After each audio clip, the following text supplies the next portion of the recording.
ایک مرتبہ حضرت مولانا شاہ مسیح اللہ صاحب جلال آبادی رحمۃ اللہ علیہ دلی تشریف لے گئے تھے.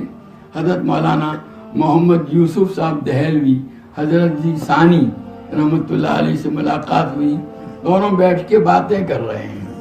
گفتگو کے دوران حضرت مولانا محمد یوسف صاحب رحمۃ اللہ علیہ نے کہا کہ میں جب میزان و منشعب پڑھتا تھا، یہ جو لوگ اہل علم نہیں ہیں ان کو معلوم نہیں، ہمارے مدرسوں میں جو عربی کا پہلا درجہ ہے اس میں یہ کتاب پڑھائی جاتی ہے، یعنی بالکل ابتدائی.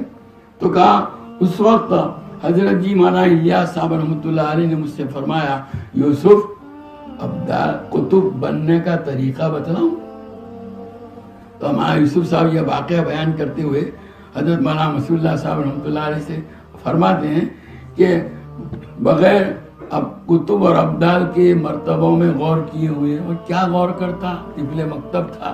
میں نے عرض کیا کہ حضرت بتلائیے کتب بننے کا طریقہ کیا ہے کہ جہاں نبی کریم صلی اللہ تعالیٰ علیہ وسلم کی سنت کے خلاف ہو رہا ہو، ایسی جگہ پر کسی بھی زمانے اور وقت کا لحاظ کیے بغیر حضور صلی اللہ علیہ وسلم کی سنت کو جاری کرنے کے لیے محنت کرنا، یہ کتب بننے کا سب سے آسان طریقہ ہے. بھائی جہاں سنتیں ہم اپنے گھر ہی سے شروع کریں، باہر کوئی نکلنے کی ضرورت نہیں ہے.